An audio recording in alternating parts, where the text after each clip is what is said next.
Welcome to what the window washer saw, a high-rise hike around the world's most iconic skyscrapers. Scaling the tallest towers across the world from Chicago to Sweden, from Mexico City to New York. In this series, we'll be seeing architecture on a grand scale, at great heights, and from a completely unique perspective, hanging off the side of a building. as well as uncovering the stories of power, politics, and daring design that lie behind them. Today, I'm on top of the Cira Center in Philadelphia, a skyscraper whose dramatic shape, crafted by one of the world's most renowned architects, Cesar Pelli, has changed the city's skyline. But how did this tower on the wrong side of town manage to pull in such a big name? And does a celebrity architect's celebrity salary really get results?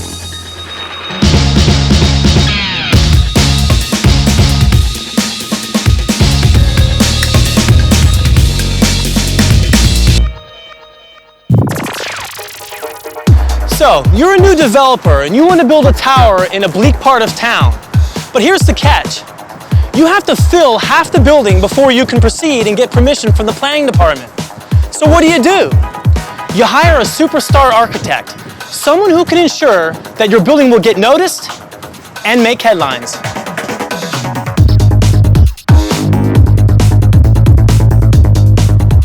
Cesar Pelli, creator of the Petronas Towers in Kuala Lumpur and London's Canary Wharf, waved his magic design wand over the Cira Center and made it stand out from any other high-rise in the area.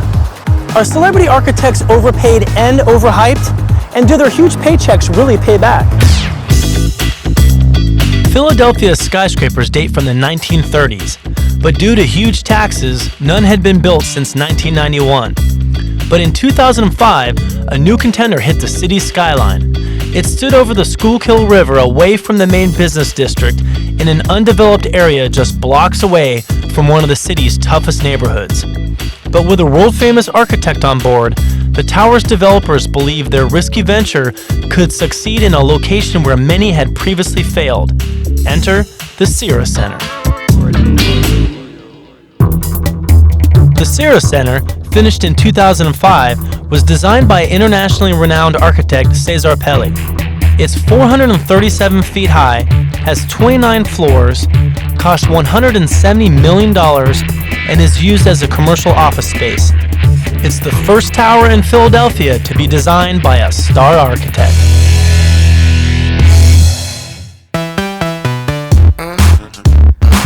Pelli's unusual crystal design stands out, but iconic architecture doesn't come cheap.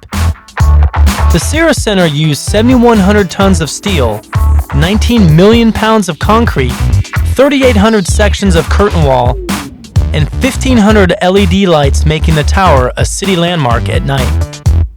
But its shape isn't as straightforward as it may look. Most skyscrapers are just a big rectangular block like this.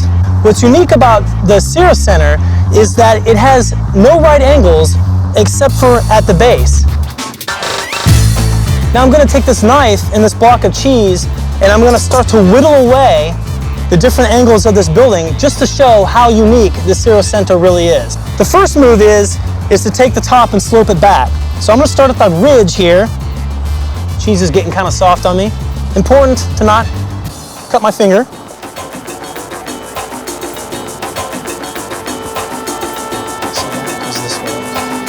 Okay, just give me 1 second to gather my thoughts here.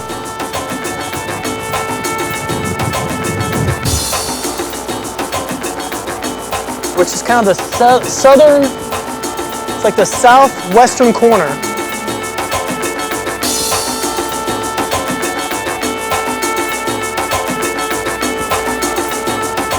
All right, the last cut to make on the roof is back here in the southwest corner. What it does,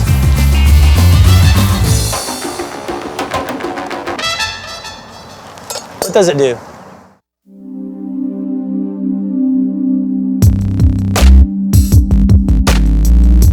The shape of the Cira Center is incredibly complex.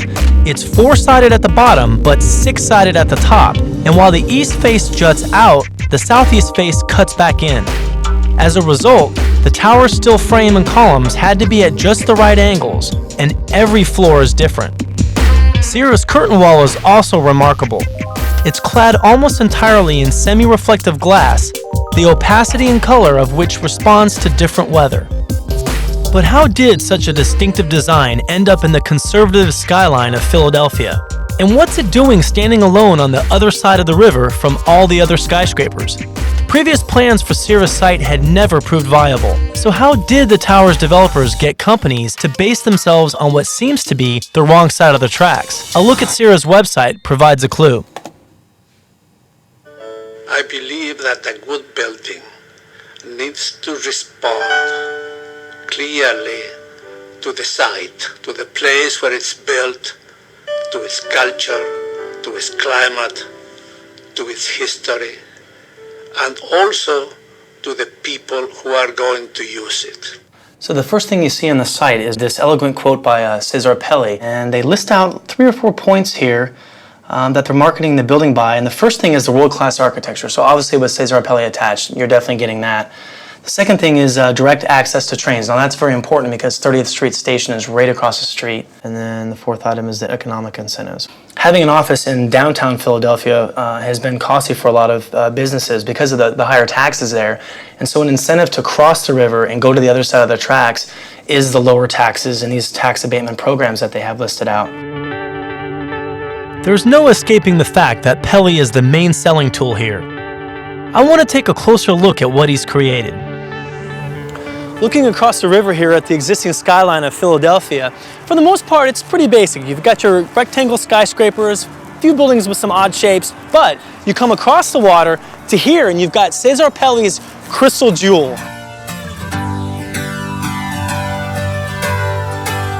This skyway is very important in how it connects this building, the Cira Center, to the 30th Street Station. You could work in this building, live in New York City or Washington, D.C., and actually commute home without ever setting foot outside the building.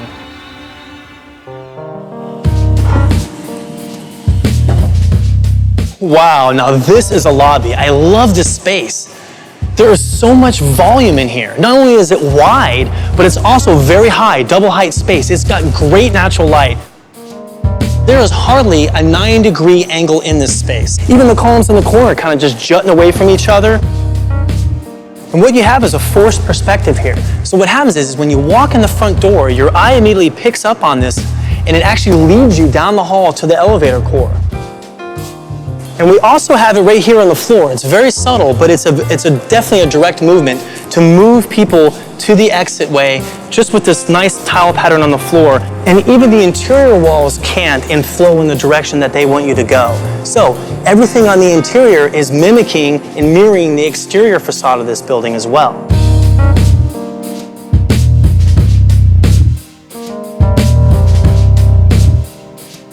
Now another great example of all these angles going on in this lobby is this corridor. The walls are kind of jutting in on you. The ceiling could have been flat, but no, he went ahead and pitched it as well. So everything is kind of converging together. Another nice detail is that he actually takes these angles and he cuts them into the wall here. So he actually kind of flutes this marble, kind of cuts these edges right into it, makes this nice smooth groove. And then when the wall cuts back, you get this nice little detail. Now this light fixture right off the bat kind of reminds me of the exterior shell of the building with the angles, kind of the roof line there at the top.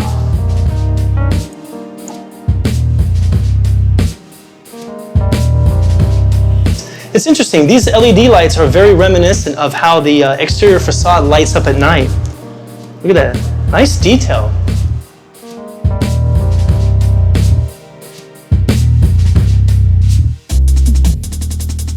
Jerry Sweeney is president of Cira's Developers, Brandywine Realty Trust. I want to find out why he took the huge risk of spending millions of dollars on an unproven site, especially when Brandywine had never built a tower. When we first got involved in this project, we were very, very cognizant of the risk in developing the site. New location, unproven office market, not a lot of general acceptance in the marketplace for people who want to work here. The Center of Commerce in Philadelphia was very much focused around Broad and Market Street and the West Market Street corridor. So not a lot of businesses were really looking to move outside of that traditional core. So one of the things we started during the development was I had them turn on the construction lights every night. Okay. So even while the steel was going up, all the construction lights were on. And the idea for that was to create that visual connection between the residents of the city and the region with where this building was going to sit. Did you see that you needed to go with something really bold and something really iconic to make this building really work? Well, we weren't persuaded at first. When Pelle first presented a range of ideas for the building, there was a school of thought that we wanted to go with something certainly elegant, something that was going to be iconic on the skyline, but something that was still more traditional in its presentation. Pelle, I think, did a marvelous job persuading me, in particular, that his design, his thoughts really were the way to go for this site. So if we're in fact in a pioneering location, let's do some pioneering architecture, and let's do something of such a great quality scale that we're in fact presenting something completely different to the marketplace. We really wanted to be able to pre-lease the building to about 50% to mitigate some of our economic risk. Okay. As we were marketing a Pelle design building to the marketplace, it was incredibly well received. So there was certainly a cachet that we're able to create through the marketing process for the building that you as a tenant could be in a Caesar Pelle design building. It's fully leased, so I love buildings that are fully leased, and it's really created a wonderful result for all of us. We got exactly what we hoped for with Caesar Pelle and his firm. So Jerry really needed Pelle on board in order to attract the tenants he desperately needed to get the project off the ground. Such is the pulling power of Starkitects, the new celebrity cult in the world of architecture. To find out more about these idols of design, I'm meeting Kathy Lang Ho, Associate Editor of Architecture Magazine in New York. Who are some of these celebrity architects? Well, Frank Gehry, Rem Koolhaas, Zaha Hadid, Santiago Calatrava, Daniel Libeskind, Renzo Piano, Norman Foster, Richard Rogers. I mean, those are the names that come up again. Cesar Pelle. Oh, Cesar Pelle, of course. You know, they're the same people who keep showing up on the same museum shortlists and who are getting the big projects. These are architects who create works that get a lot of attention because they're not background buildings. They're standout in front signature type buildings. When a developer brings on a star architect, what does that really do to the project? I mean, obviously, they're going to command a higher salary. Architects typically earn a percentage of an overall project's budget, but just the quality and the level of construction usually for these types of projects is also pricier, and also, but in a way, I think that developers don't mind this because they increase the value of those units. And I don't want to, quote Frank Lloyd Wright directly, but he said something in reference to he finished a project and he made the statement that, I just appeared on Time Magazine and about 40 others, and I just gave you about $1 million worth of media coverage. I should charge you for that.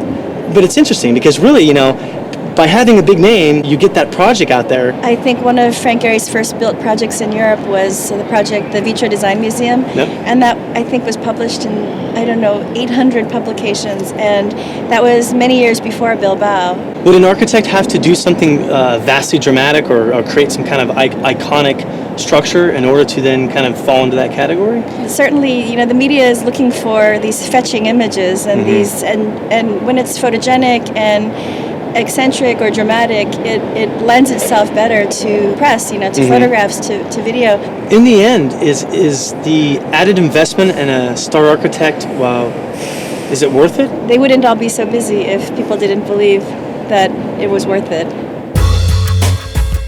But back to Philadelphia.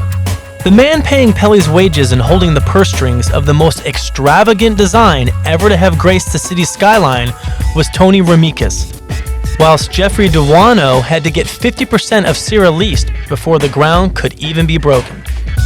When you guys were looking to lease the space, was Pelle being a part of the project one of your major selling points?